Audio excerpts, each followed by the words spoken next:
This channel does not promote any violent, harmful, or illegal activities. All content provided by this channel is meant for an educational purpose only. চন্দ্রকোনার গোসাই বাজারে সেখানে রাস্তায় ছড়িয়ে ছিটিয়ে পড়ে রয়েছে voter card. SIR শুনানির শেষ দিন রাস্তার ধারে রাশি রাশি ভোটার কার্ড উদ্ধার হয়েছে। ভোটার কার্ডগুলি আসল নাকি জাল, কে বা কারা ফেলে গেল, তদন্ত শুরু করেছে চন্দ্রকোনা থানার পুলিশ। দেখতেই পাচ্ছেন আপনারা, আপনাদেরকে সেই ছবি ঘুরতে দেখাচ্ছি। রাস্তায় ছড়িয়ে ছিটিয়ে পড়ে রয়েছে ভোটার কার্ড।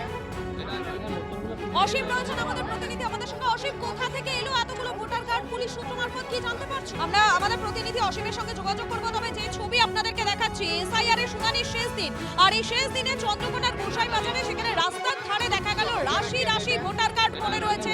এবং এই কার্ডগুলো কোথা থেকে আসলো, এগুলো আসল নাকি জাল, সে বিষয়ে এখনো পর্যন্ত পুলিশ তদন্ত করে দিচ্ছে বলেই জানা যাচ্ছে।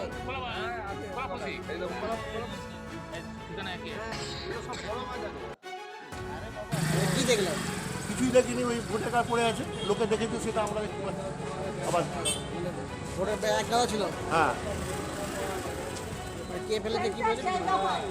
আজ কখন দেখলেন? আজ সকালে 9টার সময়। পুলিশ নিয়ে গেল? হ্যাঁ।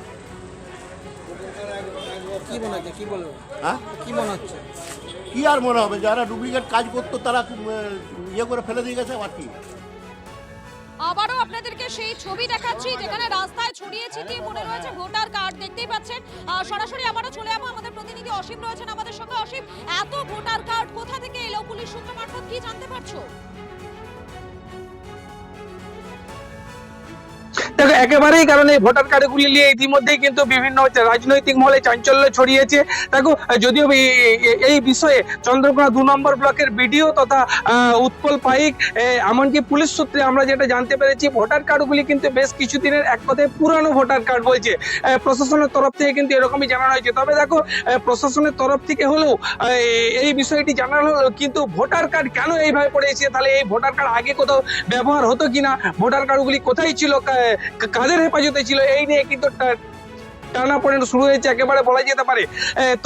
তবে কিন্তু পুলিশ ইতিমধ্যে ভোটার কার্ডগুলি উদ্ধার করে থানায় নিয়ে গেছে। একেবারে ভোটার কার্ডগুলি আসল নাকি জাল, সে বিষয়ে কিন্তু তদন্ত করে দেখা হচ্ছে। আপাতত তোমাকে ধন্যবাদ। আমি খবর পেয়েছি 5 নম্বর ওয়ার্ডের ড্রেন থেকে পাওয়া গেছে ভোটার কার্ডগুলো। তো প্রশাসন নিয়ে গেছে, প্রশাসন দেখুক, এটা তো আমাদের ম্যাটার নয়। প্রশাসন তদন্ত করে নিশ্চয়ই সলিউশন হবে। আপনাদেরকে দেখাচ্ছি সেই ছবি, আপনারা দেখতে পাচ্ছেন। এসআইআর এর শুনানির শেষ দিন, আর সেই শেষ দিনে চন্দ্রকোনার গোসাই বাজারে সেখানে রাস্তার ধারে উদ্ধার হলো ভোটার কার্ড। এবং এই সেই ভোটার কার্ডগুলো আসল নাকি জাল, সে বিষয়ে এখনো পর্যন্ত কিন্তু কিছু জানা যায়নি বলেই জানা যাচ্ছে। দেবজিৎ সরকার এই মুহূর্তে আমাদের সঙ্গে রয়েছেন। দেবজিৎ বাবু, যে ছবি চন্দ্রকোনার গোসাই বাজারে দেখা যাচ্ছে, রাস্তায় ছড়িয়ে ছিটিয়ে পড়ে রয়েছে ভোটার কার্ড, একটি বা দুটি নয়, একাধিক ভোটার কার্ড সেখানে উদ্ধার হয়েছে। এটা তো স্বাভাবিক আছে, এই পশ্চিমবঙ্গে একাধিক ভোটার কার্ড যে কোনো জায়গা থেকে পাওয়া যাবে, এটাই তো স্বাভাবিক। আপনারা কি ভাবছেন যে এই যে এসআইআর হয়েছে, এসআইআর হবার পরে প্রচুর পরিমাণে বাংলাদেশি অনুপ্রবেশকারী মুসলমান, যারা বিভিন্ন ছদ্মনামে, ভুয়ো নামে কিংবা সরাসরি বাংলাদেশি নামেতেই এখানে থাকতো, তারা পালাতে শুরু করেছে। এবং তারপরে বহু লোক অন্যভাবেও থাকার চেষ্টা করছে। তো তাদের যেসব ঘটনা এবং প্রচুর পরিমাণে এইসব ভোটার কার্ড, আধার কার্ড, প্যান কার্ড, এগুলো তো এই পশ্চিমবঙ্গেই বানানো হয়েছে এবং তারপর থেকে দুষ্কৃতীরা সারা ভারতে ছড়িয়ে পড়ছে। ভারতবর্ষের বিভিন্ন প্রান্ত থেকে, বিভিন্ন রাজ্য থেকে যত বাংলাদেশি অনুপ্রবেশকারী ধরা পড়েছে, তারা তাদের অফিসিয়াল স্বীকারোক্তিতে বলেছে যে আমরা এইসব পশ্চিমবঙ্গ থেকে বানিয়ে এনেছি। তার এইসব কারবার যেখানে চলছে এবং সেটা তৃণমূলের নাকের ডগাতে, সুতরাং সবকিছুর জন্য তৃণমূলই দায়ী। বিজেপি সরকার আসুক, এসব বন্ধ হয়ে যাবে। ধন্যবাদ আপনাকে। শুনছিলেন যেরকম আমার সহকর্মীরা বলছিলেন, এই ভোট বঙ্গে মানে ভোটের আগে পশ্চিমবঙ্গে যে শুধু ভোটার কার্ড ছড়িয়ে ছিটিয়ে রয়েছে এমনটা নয়, ভোটারের দেহেও ছিন্ন বিচ্ছিন্ন, ভোটারের দেহ ছড়িয়ে ছিটিয়ে। যদিও যে খুন করেছে এক ভোটারকে, খুন করে টুকরো টুকরো করে প্যাকেট বন্দি করে রেখেছিল, কিন্তু পরবর্তীকালে পুলিশ সেই প্যাকেট বন্দি দেহাংশ উদ্ধার করতে সক্ষম হয়েছে। এই হাড়হিম ঘটনা বাদুড়িয়ায় নিখোঁজ ভোটারের প্যাকেট বন্দি টুকরো করা দেহ পুলিশ উদ্ধার করে। খুনের অভিযোগে গ্রেফতার করা হয়েছে বিএলওকে এবং তার বন্ধুকে। প্রসঙ্গত আপনাদের জানিয়ে রাখি, গত 9 ফেব্রুয়ারি থেকে বাদুড়িয়ার বাসিন্দা নাসির আলীর খোঁজ পাওয়া যাচ্ছিল না। পরিবার তাদের তরফ থেকে দাবি করা হয়েছিল যে এই আরোর নাম নিয়ে ফোন করে নাসিরকে ডেকে নিয়ে গিয়ে খুন করে বিএলও, পরিবারের তরফ থেকে অভিযোগ ছিল। 22 নম্বর বুথের বিএলও রিজওয়ান হাসান মণ্ডল, তার দিকে পরিবারের লোকজন তারা অভিযোগের আঙুল তোলে। পুলিশ সূত্রে দাবি যে অপরাধের সহযোগিতার অভিযোগে গ্রেপ্তার করা হয় বিএলও এক বন্ধুকে। আমার সহকর্মী নূর আলম এই মুহূর্তে আমার সঙ্গে রয়েছেন সরাসরি। নূর, আমি জানতে চাইবো যে এই ঘটনায় অভিযোগ বিএলওর দিকে গিয়েছে, এখনো পর্যন্ত তথ্য তালাশ করে তদন্ত করে পুলিশ কি কি জানতে পারছে? দেখো শুভজিৎ দা, পুলিশি রিপোর্ট এবং পরিবারের সাথে আমরা TV9 বাংলার তরফ থেকে লাগাতার কথা বলে চলেছি, কিন্তু এখনো পর্যন্ত খুনের যে কারণ সেটি কিন্তু স্পষ্ট নয়। পুলিশের দিক থেকে কিন্তু স্পষ্ট নয় এবং পরিবারের দিক থেকে স্পষ্ট নয়।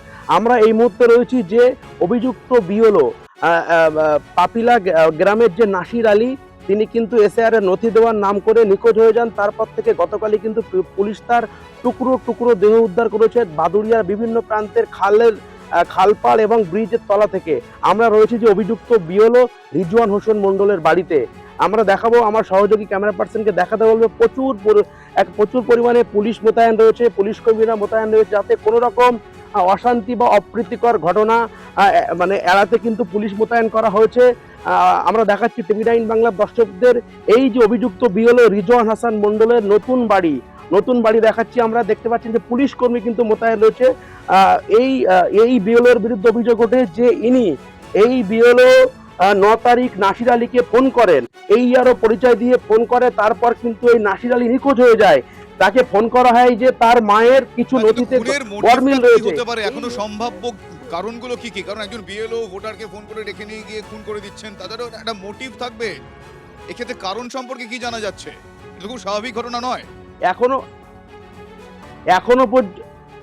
এখনো পর্যন্ত এই খুনের কি রহস্য রয়েছে সেটা কিন্তু স্পষ্ট নয়। TV9 বাংলার দর্শকদের আমরা লাগাতার দেখাচ্ছি। তার পরিবারের সঙ্গে, নাসির আলীর পরিবারের লোকজনের সাথে কথা বলেছি, পুলিশের সাথে কথা বলেছি, কিন্তু খুনের যে কারণ, প্রকৃত কারণ কিন্তু এখনো কেউ স্পষ্ট করতে পারেনি। আমরা রয়েছি যে নাসির আলীকে খুন করার অভিযোগে গ্রেপ্তার হয়েছে এই বুথের বিএলও রিজওয়ান হাসান মণ্ডল, তার বাড়িতে। আমরা দেখাতে বলবো আমার সহযোগী ক্যামেরা পার্সন মোদাস্সের হোসেনকে, একেবারে দেখাচ্ছি যে তালাবন্ধ অবস্থায় রয়েছে। আমরা কথা বলার চেষ্টা করি, বাড়ির মধ্যে কেউ কি রয়েছেন? রিজওয়ান হোসেন মণ্ডলের বাড়ির লোক কেউ কি রয়েছেন? রিজওয়ান হোসেন মণ্ডলের বাড়ির লোক কেউ কি রয়েছেন? আমরা কথা বলার চেষ্টা করলাম, কিন্তু কোনো উত্তর নেই। তালাবন্ধ অবস্থায় পুলিশ কর্মী মোতায়েন রয়েছে যাতে কোনো রকম অপ্রীতিকর ঘটনা না ঘটে। একেবারে পুলিশ ফোর্স মোতায়েন রয়েছে।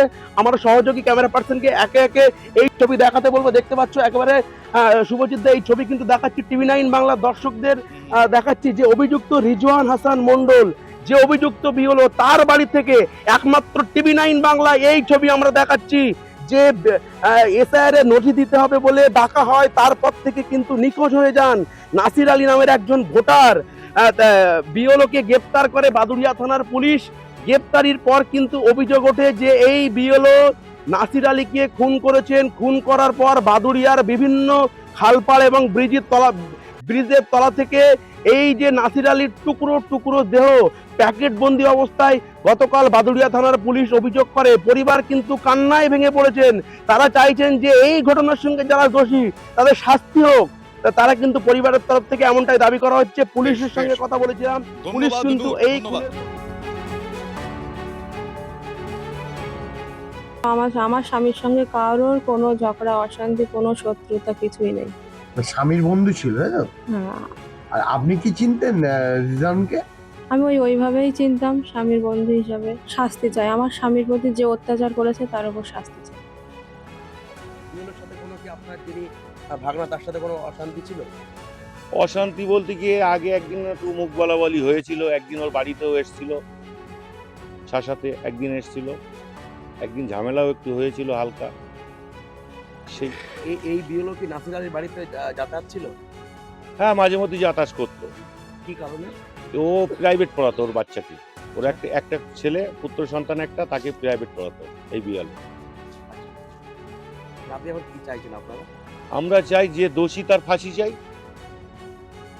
আমার ছোট মামা নাসির আলী, তাকে সোমবার এসআইয়ের নাম ভুল আছে বলে তাকে ডেকে নিয়ে যায়। ডেকে নিয়ে সোমবার থেকে সে নিখোঁজ। ওর কিছু টুকরো লাশ পাওয়া গেছে চাতরা ব্রিজের তলা থেকে তুলেছে, প্যাকেটে করে তুলেছে, 3টে প্যাকেটে ছিল। 3টে প্যাকেটে তার লাশের টুকরো, বডি পাওয়া যায়নি, মাথা এখনো কোনো জায়গায় খুলতে গেছে প্রশাসন। ওর হাত পা। আমাদের ধারণা যে মানে ইয়ালোর যে ফোন করেছিল সেই ব্যক্তির উপরে আমাদের সন্দেহটা হচ্ছে। দুজন তো গ্রেফতার হয়েছে, আপনাদের বুথের বিএলও আর সাগর গায়ের নামে একজন হ্যাঁ। ব্যক্তি। হ্যাঁ, ওই দুজনকে আমাদের উপর সন্দেহ হচ্ছে। কেন ফোন করলো? এখন সেটা ওই যে ব্যক্তি সেই জানে যে কি কারণে যে একটা নিরীহ মানুষকে প্রাণটা কিভাবে কেড়ে নিল। এই খুনের পিছনে কি রহস্য রয়েছে? এটা আমাদের মানে জানাই নেই যে আমার কাকারটা খুব ভালো মানুষ, যে তাকে এইভাবে যে নৃশংসভাবে যে খুন করবে এটা আমাদের চিন্তা ভাবনার বাইরে। ওই বিএলওর সঙ্গে আপনার কাকার সম্পর্ক কেমন? খুব ভালো, ছোটবেলা বন্ধুত্ব, একসঙ্গে চলাফেরা করেছে, একসঙ্গে পড়াশোনা করেছে। কি চাইছেন দিদি, কি চাইছেন? আমার কাকার ফেরত চাইছি, আমার কাকার ফেরত চাইছি, আমার কাকার ফেরত চাইছি। কারা কারা মারলো, কারা কি কারণে মারলো? জানি না।